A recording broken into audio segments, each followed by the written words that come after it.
What's going on, you beautiful, beautiful people?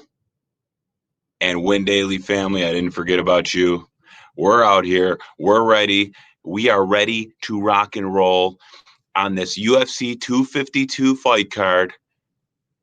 It's going to be beastie. It's going to be priceless. It's going to be memorable. We got Stipe Miocic. We got DC Daniel Cormier coming out for the trilogy for the first time, and God knows how long, that we're getting a heavyweight championship bout trilogy. And I'm excited. I'm ready to roll. But what we're going to do, we are going to break down all 11 of these fights. We're going to start with this added fight that we got that a lot of people don't even know who these guys are. And then we're going to end with the guys that we know who they are. And let's get rolling.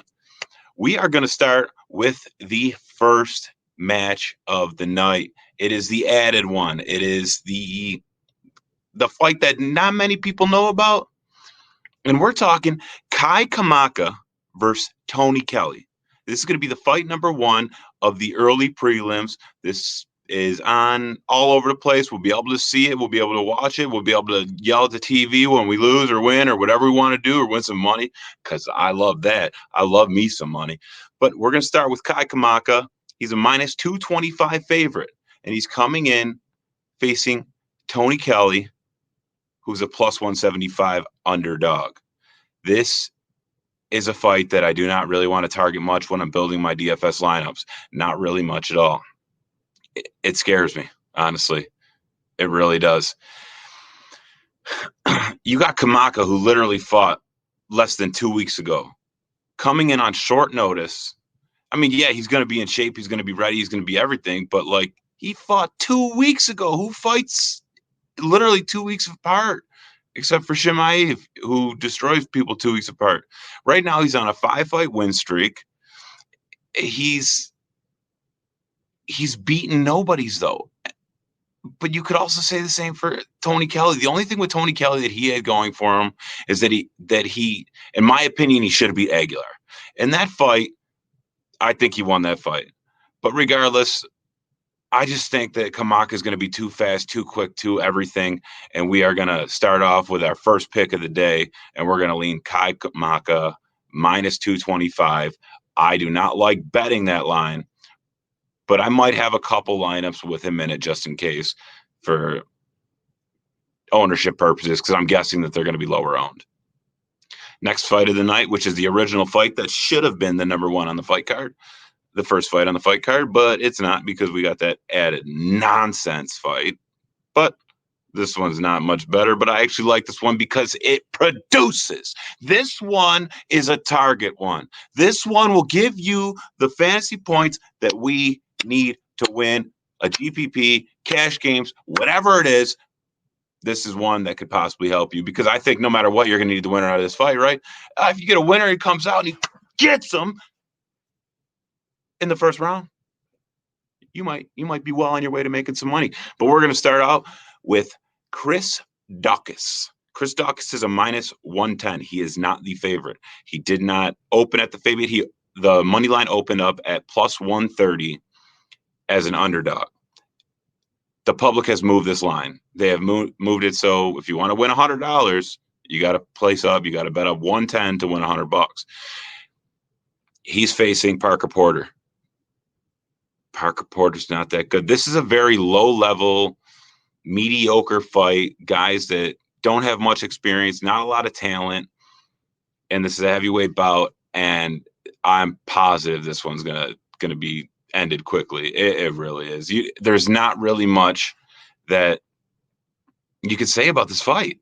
It's just an ugly fight. It's gonna be a slop fest. Like, these guys are gonna be running around throwing random bows and haymakers at each other, hoping and praying to God that they knock the other one out, because if they make it to the second round, they're not going to be able to move because they're so gassed. Parker Porter does have a better gas tank, and that worries me a little bit. But I'm still going to lean Dawkis here. He's the older brother of Kyle Dawkis, another guy who just came out at his debut. He lost, and both these guys in this fight, Dawkis and Parker Porter, are both making their UFC debut. Dawkis is 8-3. Parker Porter's 10-5 in their professional career. Both of them making their UFC debut. Dawkis is going to look for takedowns. It's just what he does.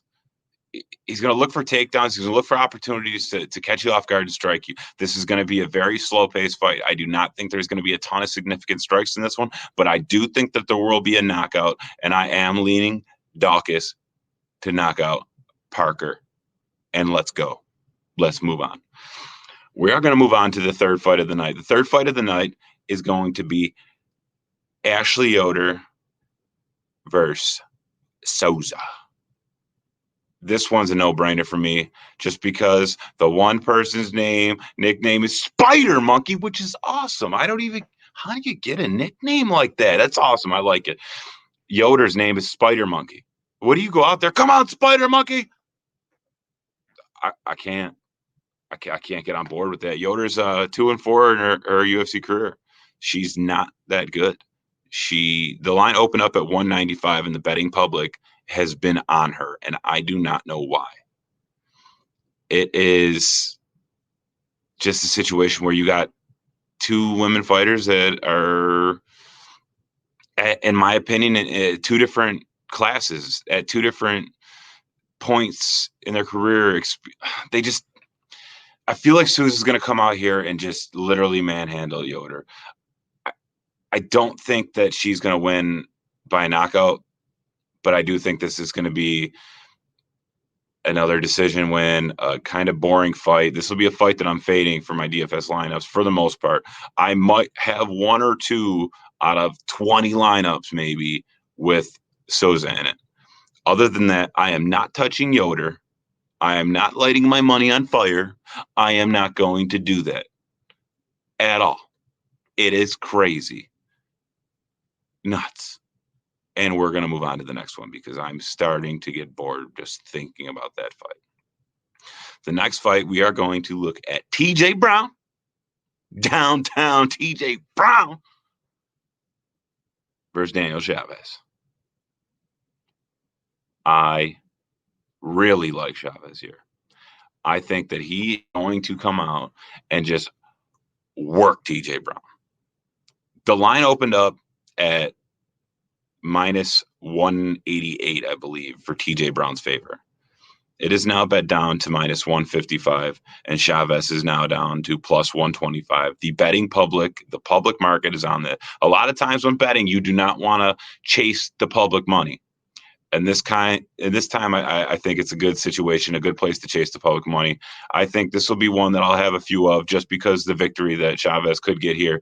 And I think that it's going to be it's going to come down to the wire, period. And there's a possibility if this goes out, you're going to need the winner of this fight, and it's going to be Chavez in a decision win just because of the salaries of these guys on both DraftKings and FanDuel.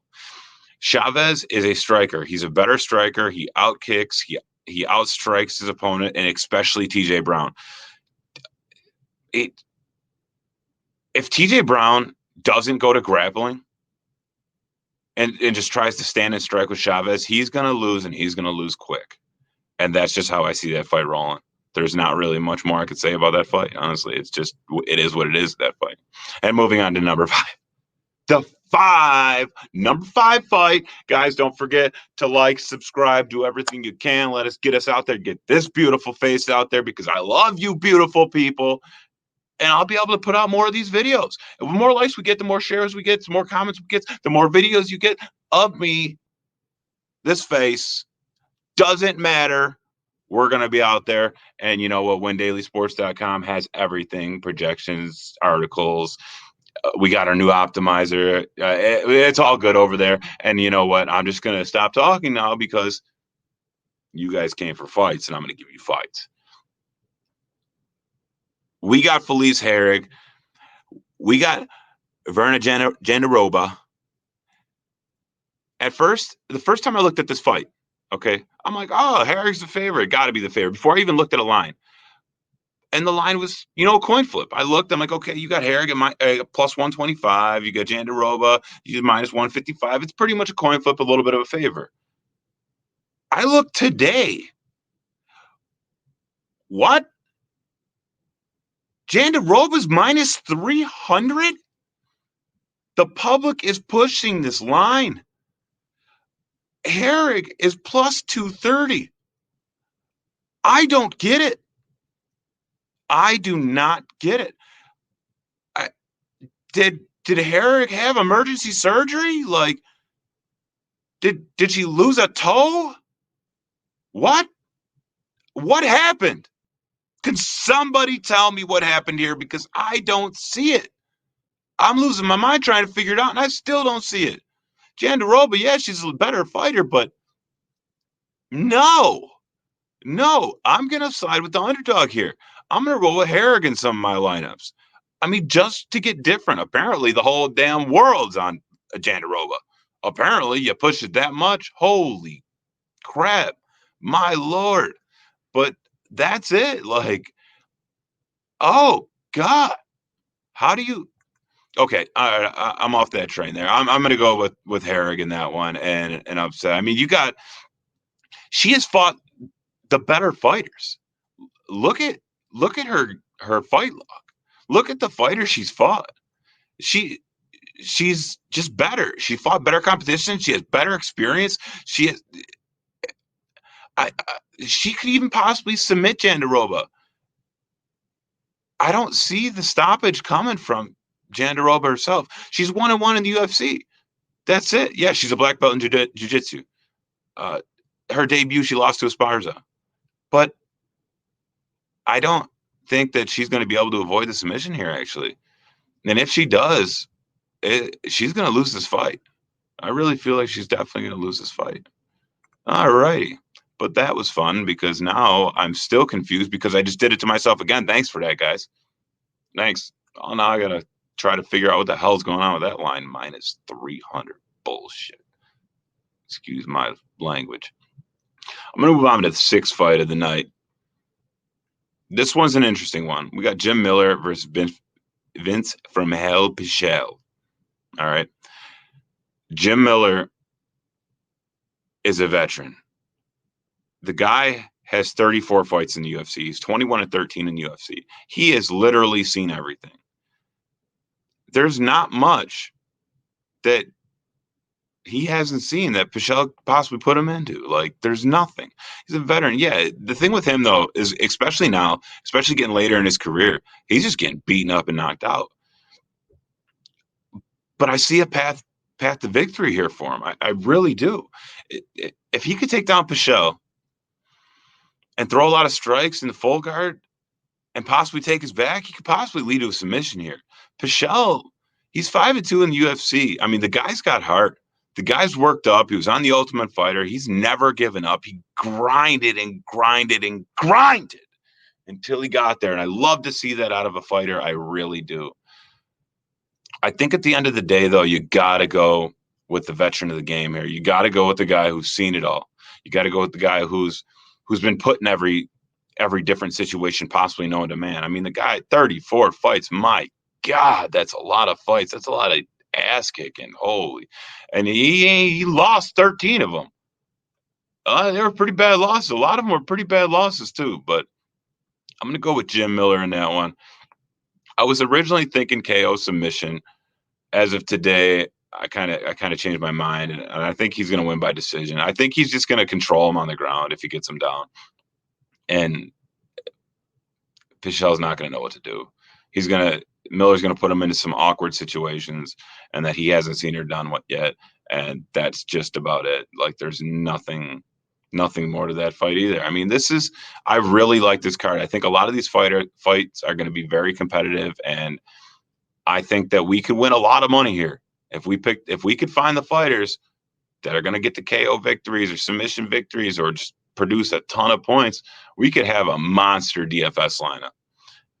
And with that being said, I'm going to move on to the main card here. The first fight of the main card, we got John Dodson versus Rob De Valesville. So Merab is 4-2 in the UFC, and Dodson is 10-6 in the UFC. Dodson's been around. Dawson's seen a lot too, but I do not see him being a match for Merab here. De Valesville is an animal. He's absurd. He looks nuts when he's out there. He has terrible top control, but he has great takedown offense. He is going to come out and literally Dodson's going to look like a rag doll out there, because what's going to happen is Dodson's very quick. He's very fast, and he could get back up quick. So what's going to happen is Rob's going to go out there, shoot, take him down every which way he can. He's going to get back up, and it's going to be like on a repeat. I mean, the least amount of takedowns Merab's had, and I believe his last 6 fights, including 2 losses, the least amount of takedowns he's had was 5. His last DraftKings score in a decision win was 173 points. If you don't have somebody who has 173 points in your lineup, you're done. And I think this is going to be a situation. Yeah, Dodson, give him this is probably Merab's toughest challenge yet, but Merab's going to close the gaps. He's going to do everything. He's going to take it to the ground. He's going to try to take him down. The second he gives Dodson space to move, Dodson's going to throw those quick, clean strike combos, and that's going to hurt Merab. I don't think he gets there, but I do see that path to victory for him. It's not a good path. It's not a great probability, but there is a path. There's always a path. It's UFC. Always a path to win. Anyone could beat anyone on any given day. But I'm taking Merab here. Merab's going to be in a lot of my lineups. I do not want to be stuck without him, because if he wins, he's going to win big. He's going to have a lot of takedowns. These guys had 10, 11, 12, 13, 14, no, not 14, 13 takedowns in some of his fights. Like, that's a lot. That's a lot of takedowns. That's going to put somebody to sleep. That's going to make them tired. It's going to make them not want to fight anymore. And you know what leads to somebody who's tired and they're standing on their feet? Easy takedowns. And you're talking about more takedowns after more takedowns after more takedowns. And I love it. I love it. All right. So, yeah, I'm going Rob there. Rob, decision win. His decision win is going to be a lot of points. He's going to be well over 100 when he wins. Next is my favorite fight of the card, because I think it's the easiest. It's one of the Burns brothers, Herbert Burns, minus 270, versus Daniel Pineda, plus 205. This is a cupcake matchup for Burns. Don't even overlook it. Lock him in there. That's it. Be done with it. Burns is an animal. Okay? He is not going to lose to Pineda at all. Burns' last 2 fights, he showed he's a monster with his jiu-jitsu. He's a nasty, nasty, nasty man when it comes to his Muay Thai striking. The guy basically the guy's taken years off of people's lives with these knees, bro. My God, did you see? Was it two fights ago? His debut fight. That knee went through him. That knee went through Nate Landwehr. Through him. The guy was done. That was from the clinch. If he catches somebody not in the clinch, oh my Lanta, you are done. You are done. Very nice. Have a good day.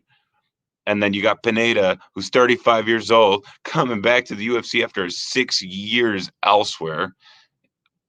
Oh, God, yeah, this is bad. Burns is going to light him up, lock him in, load up on him, get him in your lineups. Do not be stupid. Take care of it. Just lock Burns in there. It's crazy. Next is another fight. Junior Dos Santos, former champ. I get it. Former champ, great man, a lot of fights. The guy's been around, done it all, seen it all. But he's facing Jairzinho Rozenstruik. My God, can you get a tougher matchup? Yeah, Rozenstruik lost to Ngannou, but who doesn't? The guy took a clean shot from one of the hardest hitters in the UFC that I've ever seen. He's 4-1 in the UFC right now. His only loss is Francis. That was the only loss. He went into that fight undefeated. I mean, he lost. Oh my. God, did he lose? That was so bad. Oh God, I feel bad for him now just thinking about it. I don't want to cry for him. But JDS is on a 2-fight losing streak. Both those fights that he lost, he was KO'd. I think a little bit over a minute in. He's done. He's done for. The public is on him, and I don't know why. The public, I'm guessing it's a name thing because that's the only reason that I would be on him. I'm not on JDS, and I'm not on him at all. I'm going to have a lot of Jairzinho because I want my lineups to skyrocket when he throws that. Pow! When he gets home, oh, that hurt my back. I'm just kidding, but that's what JDS is going to be saying. All right. We're going to move on to fight number 10. This is a good one. This is a really good one. This is one I'm excited about. I'm definitely excited about seeing. We have Sugar Sean O'Malley versus Marlon Cheeto Vera. Let me explain, y'all. Sugar Sean O'Malley.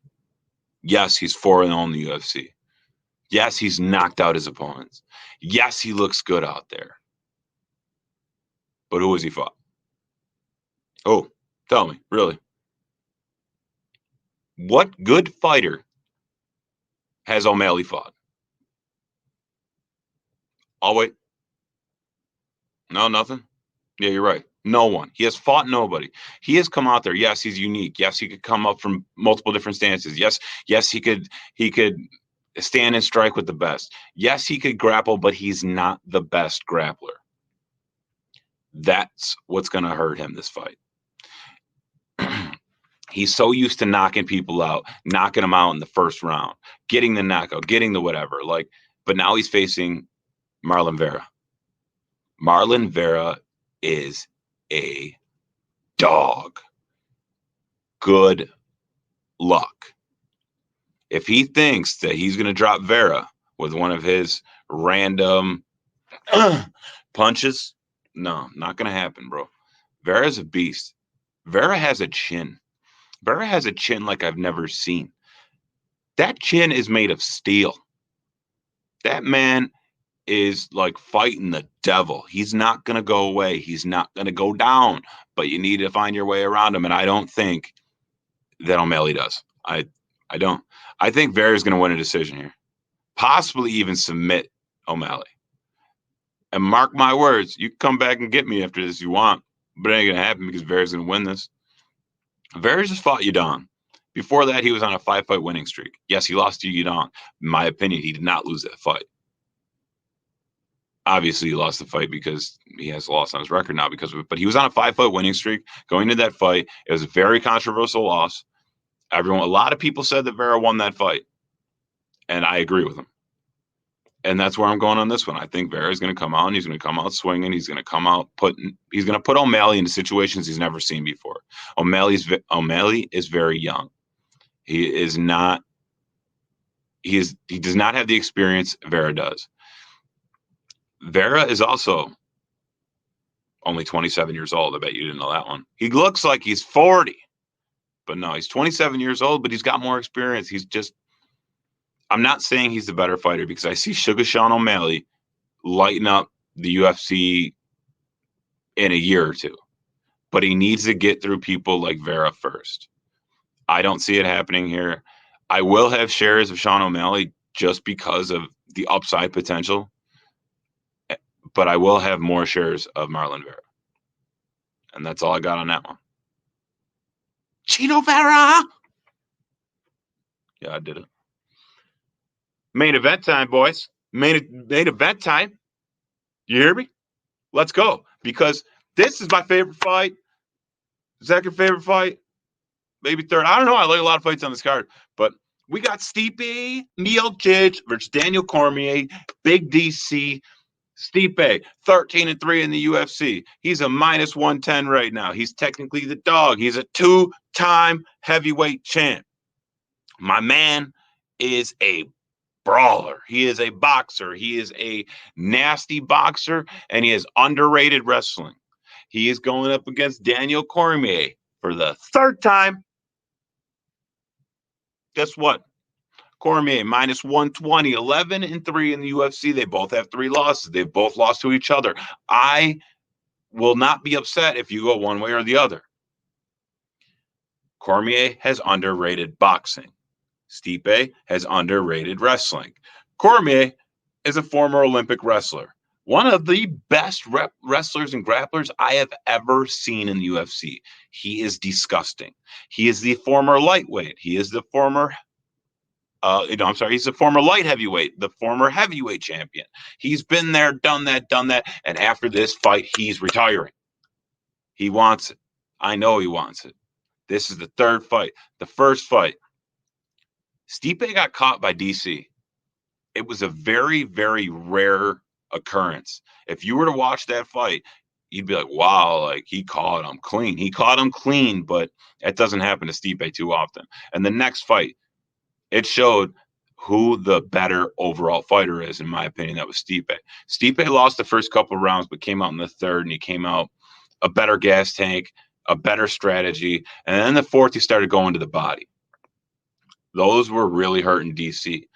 After a while, he started going to the body, caught him with a couple of headshots, ended up pinned against the cage, and just started teeing off on him, and eventually got the stoppage in the 4th.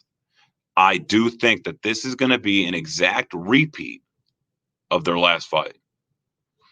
I don't think everybody, of course, everybody wants to have DC go out on top. He's retiring. He's 41 years old. Everyone wants to see him leave the champ, this and that.